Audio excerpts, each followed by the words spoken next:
بسم اللہ الرحمن الرحیم۔ السلام علیکم بختاور اسلامک ٹی وی کے معزز ناظرین، امید کرتی ہوں کہ اللہ پاک کے فضل و کرم سے آپ سب خیر و عافیت سے ہوں گے۔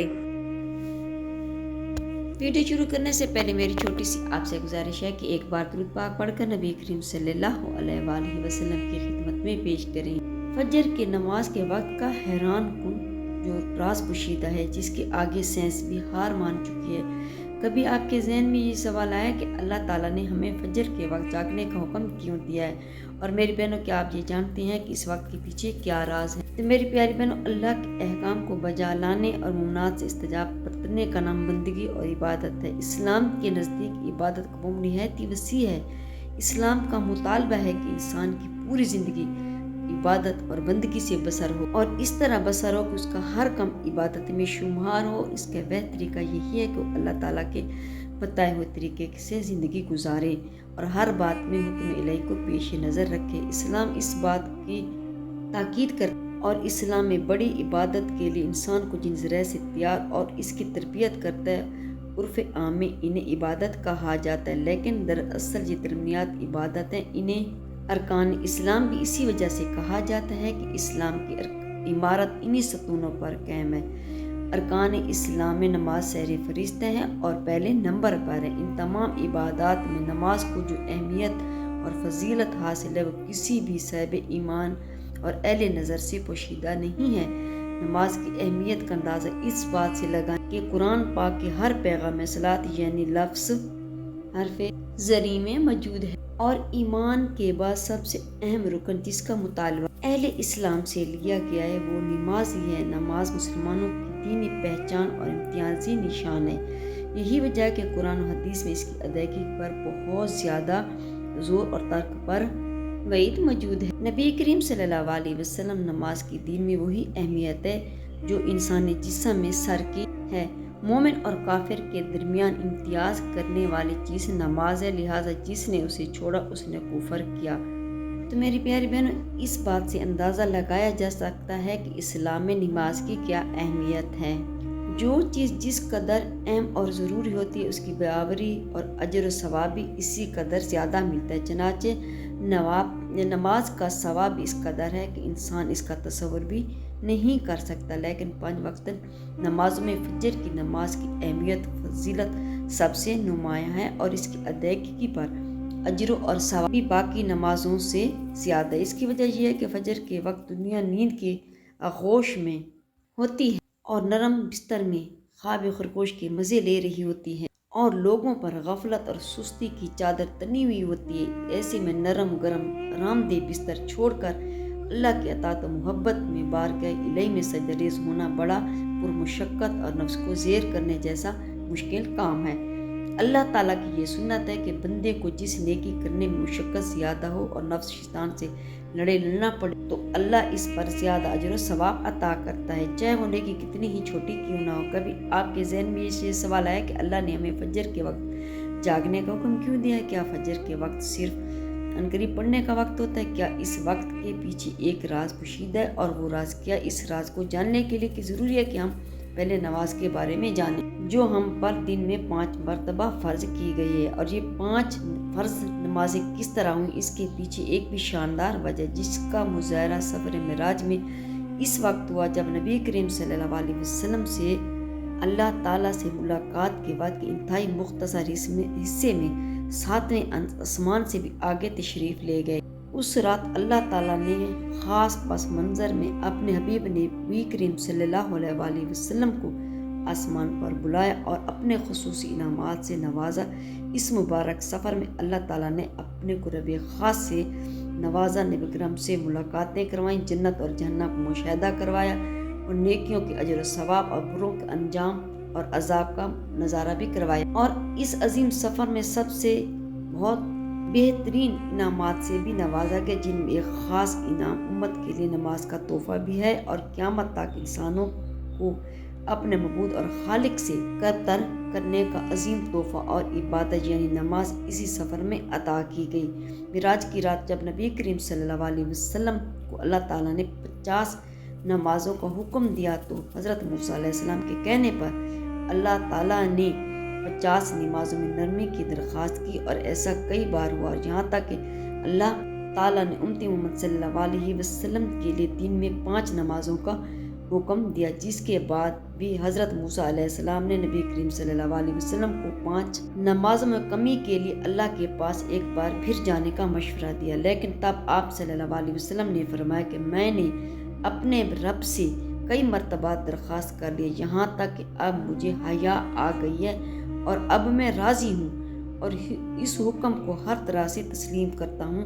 ہر نماز پڑھنا ضروری ہے، اور یقیناً آپ کے لیے بھی نمازوں میں سب سے مشکل نماز فجر کی نماز ہوگی، جس میں نیند کا غلبہ اس قدر ہوتا ہے کہ انسان بمشکل اٹھ پاتا ہے، لیکن دن کے اس خاص حصے میں جو راز پوشیدہ ہے اسے جب آپ جاگیں گے تو یقین کریں آپ فجر کی نماز کبھی نہیں چھوڑ پائیں گے۔ یہاں نماز فجر کے کچھ فضائل سماعت فرمائیں۔ 5 نمازوں میں سے سب سے اہم نماز فجر کی نماز ہے۔ اس کی اہمیت کا اندازہ اس بات سے لگائیں کہ نبی کریم صلی اللہ علیہ وسلم بہت تاکید کی ہے نماز کے بارے میں، اور اللہ تعالیٰ فجر کے وقت کی قسم اٹھاتے ہیں اور فرماتے ہیں قسم ہے فجر کی اور 10 راتوں کی جفت اور تاکہ جب وہ چلنے لگے، یقیناً اس میں عقل مند کے لیے بڑی قسم ہے۔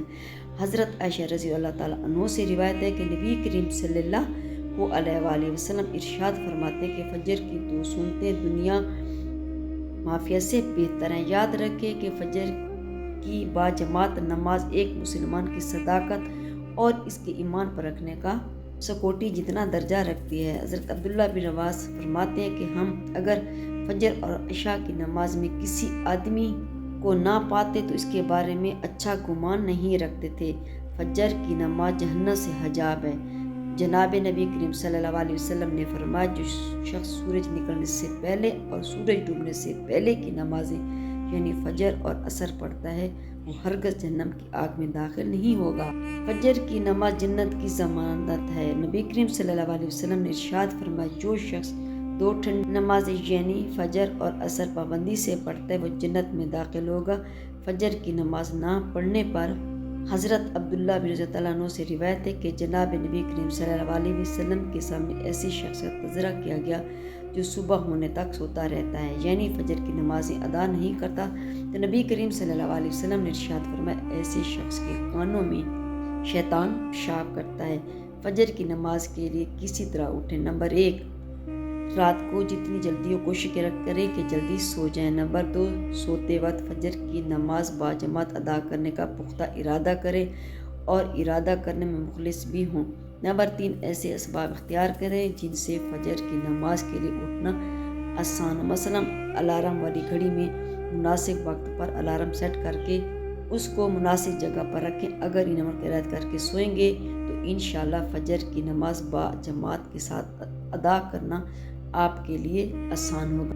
اور پھر بھی اگر کسی وقت کسی دن اتفاق سے بیدار ہونے میں تاخیر ہو جائے تو جس وقت بھی آنکھ کھلے سب سے پہلے نماز ادا کر لیں، انشاءاللہ تاخیر کا کوئی گناہ نہیں ہوگا، لیکن اس کو معمول بنانا گناہ ہے۔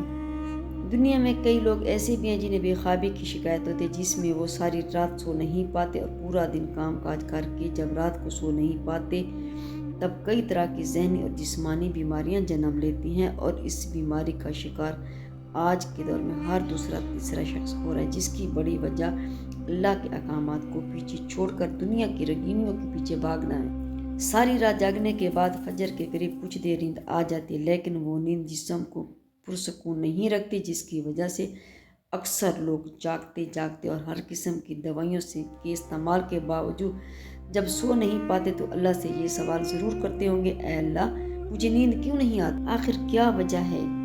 بہت کم لوگ سوتے ہیں جو اس کیفیت میں اپنے اندر بیدار ہونے والی آوازوں کو سن پاتے ہیں، اور جس میں اسے کہا جاتا ہے کہ بستر سے نکلو، نماز پڑھو، اللہ کا ذکر کرو۔ یقین کریں جو لوگ اس آواز کو سن پاتے ہیں اور اس پر عمل کرتے ہیں تو انہیں تاحیات کبھی بھی بے خوابی کی شکایت نہیں ہوگی۔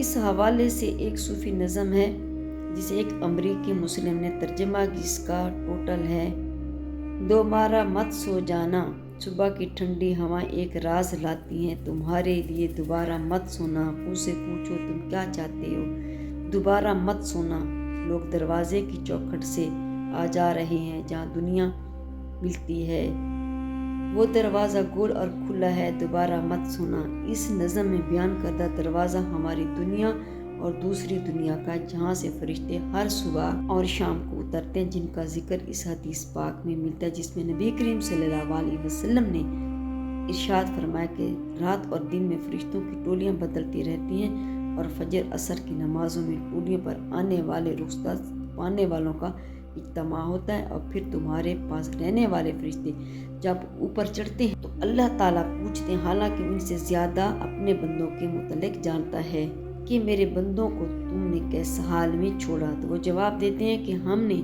جب ان کو چھوڑا تو فجر کی نماز ادا کر رہے تھے، جب ان کے پاس گئے تب وہ عصر کی نماز پڑھ رہے تھے۔ فجر اور عصر کی نمازوں کے اوقات میں سونے سے منع کرنے کے پیچھے بھی ایک بڑی وجہ ہے، اور یہ سائنس کہتی ہے کہ صبح سورج طلوع ہوتے وقت اور شام کو غروب ہونے سے پہلے سونا نہیں چاہیے، کیونکہ صبح کے وقت زمین پر آکسیجن وافر مقدار میں فراہم ہوتی ہے، جس وقت ماحول تر و تازہ ہوتا ہے، اور یہ آکسیجن آپ کو دن بھر فٹ رکھنے کے لیے اہم اور انتہائی ضروری ہوتی ہے۔ جو اس وقت سو جاتا ہے وہ اس تازہ آکسیجن سے محروم ہو جاتا ہے، اور عصر کے وقت زمین پر آکسیجن کی کمی ہو جاتی ہے، تو اگر کوئی سو جاتا ہے تو اس کو آکسیجن کی فراہمی کم ہوتی ہے، جس کی وجہ سے جب وہ جاگتا ہے تو اس کے سر میں درد اور طبیعت بوجھل ہو جاتی ہے، اور یہ بڑی وجہ ہے کہ دین اسلام میں ان دونوں اوقات میں سونے سے منع فرمایا گیا۔ نماز فجر کے بارے میں ایسا بے شمار فضل اور بھی جن کو میں بیان نہیں کر سکتی، نہ ہم جان سکتے ہیں۔ اگر انسان ان کو جان لے تو کبھی کوتاہی نہ کرے۔ نبی کریم صلی اللہ علیہ وسلم کا ارشاد ہے کہ اگر وہ لوگ عشاء اور فجر کی فضیلت کے بارے میں جان لیں تو وہ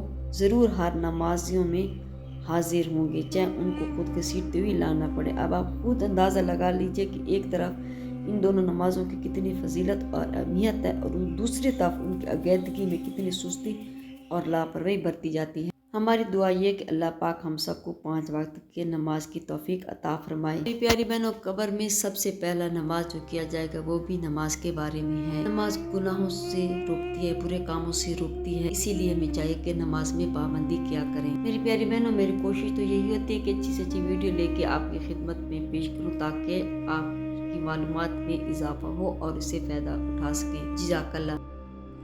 اگر میری آج کی ویڈیو آپ کو اچھی لگی ہو تو لائک کریں، شیئر کریں، سبسکرائب کریں، بیل آئیکن کو پریس کریں، تاکہ ہر آنے والی میری ویڈیو آپ تک بآسانی پہنچ سکے اور میری حوصلہ افزائی ہو۔ فی امان اللہ۔